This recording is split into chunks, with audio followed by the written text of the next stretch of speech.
video training module on finding addictive consulting clients.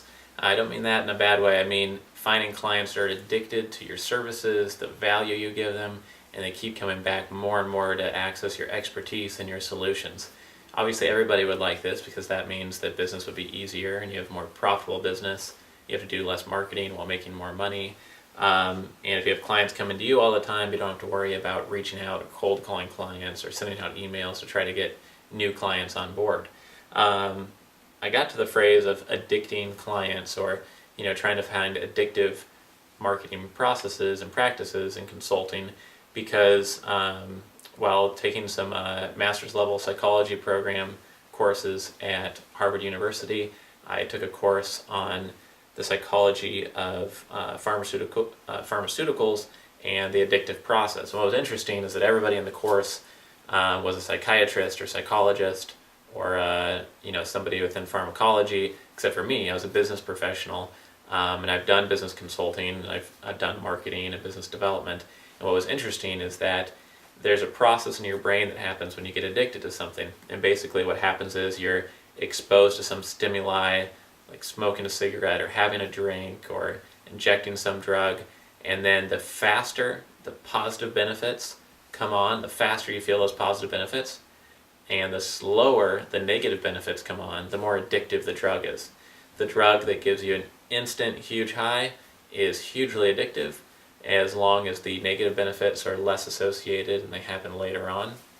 The drugs that are least addictive take a long time to have the positive benefits set on, and maybe the negative benefits come soon after. It's not very addicting. So you have to think that if your brain works the same way, those same patterns with all different types of drugs, and scientifically proven this is the case with hundreds of different types of drugs, then how could it be so much different in business when you get to know somebody, or you get to know a product or a brand or a service? What if when you got to know a consultant such as yourself, you had this huge positive experience, this huge upfront benefit, and anything bad that happened, hopefully nothing happens, but the little bad details maybe just come a long time later on in the relationship, if anything at all. There's another scientifically proven effect called the halo effect.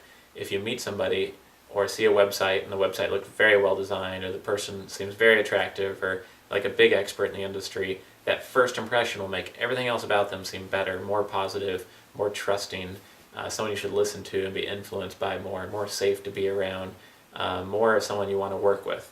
And the same, that goes right in line with being addicting in how you deliver your consulting, and being addicting in how you treat the relationships you develop for your consulting practice.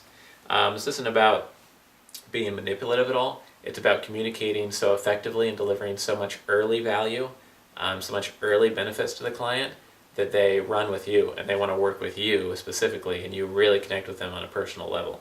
So here's how to be addicting to your clients. As soon as you meet them, you want to do as many things as possible so that early upfront experience in the first 2 minutes, the first 20 minutes, the first hour are hugely beneficial to them. So they get almost like a high. You develop a rapport with them, they get something of value from you, they connect with you, you look similar to them, you seem similar to them, you have similar perspectives and ideas. You don't have to agree on all the ideas that you're talking about in a project, or even the way of getting something done, but just on a personal level and from a work style level, you connect with them and you give them a ton of value.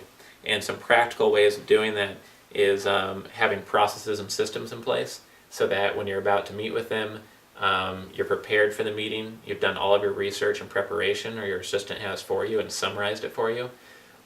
You know exactly why the meeting's being held, what their objectives are, what their past pains have been, what their future goals are, and you're able to speak to all those points during the first interview or face-to-face meeting. You also could bring gifts to the meeting, and this doesn't have to be some sort of bribe type gift to get a client, or you could be in legal or internal company compliance trouble with your consulting firm. This could be as simple as a white paper gift or a book you wrote. Give them that as a gift, because that's evidence of your expertise, and it's enacting an influence principle of reciprocation. When you give somebody a gift, they automatically feel indebted to you when it gives you something back. They want to give you a favor, give you a piece of advice, give you a project or something back. And so by giving them the gift, you're giving them a positive upfront experience, enacting the halo effect we talked about, making the process more addicting as long as they value that gift you gave them. So make sure it's a folder of materials that are very valuable, not just marketing garbage. Make sure it's a book that's just genuinely valuable and unique. And a gift can go a long way in making that initial experience a big benefit to them. Another thing to consider is to use what I call the doctor approach to having your first meeting. And this is that if you go to the doctor and you say, my knee hurts, I notice that, when I'm crouching down, I just get a sharp pain in my knee, right here and here. The doctor might say, okay, well, does it hurt while you're sleeping? And you say no. And you say, well, does it hurt when you go upstairs? And you say yes. And he says, well, does it hurt when you're sitting in a chair? And you say yes. And he says, well, does it hurt when you walk for more than 10 or 15 minutes? And you say yes. And basically what's happening here is the doctor knows more about the problem than you do. So you automatically trust the doctor. If you can do so much research on your potential consulting client that you know their problem so precisely that you can ask a bunch of questions and have them talking for most of the time, explaining the problem, explaining what's going on, explaining where they're coming from, and you're just asking those questions like a doctor trying to figure out exactly what the symptoms are so you can nail the problem, then they're going to respect you more and almost automatically and subconsciously trust what you say next because you know everything now. You're not just pitching them on your consulting services because you have great marketing materials and you're the sales guy, so that's why you're at the meeting, or you're the principal or the partner, so that's why you're at the meeting. This is about being based on your research before the meeting and then spending at least 60% of the meeting asking questions, listening to them the whole time, taking notes, and then after that, the rest of the 30-40% of the meeting, then you can cover your services within the world that they're living in, within the challenges they have, and help them meet the goals that they just described. That can be hugely powerful, and again, is another way to get the client addicted to the way you work and the benefits you can provide them. A more long-term way of doing this is during the first meeting, follow up very quickly, over-deliver, and the first couple pieces of work you do for the client, over-deliver. And again, if it's early on in the relationship, it's going to make that whole relationship, more addicting to them and more of a great experience. So I hope you enjoyed this video on addicting your consulting clients to how great a value you are in working together.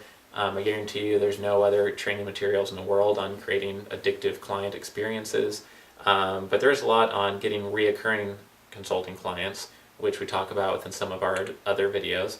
Hopefully a few of these ideas were unique to you and help spark some new, brainstorming of how you could be working with consulting clients a little bit differently. Thank you for joining us. This is businesstraining.com, where you can earn master's level qualifications to help you make more money.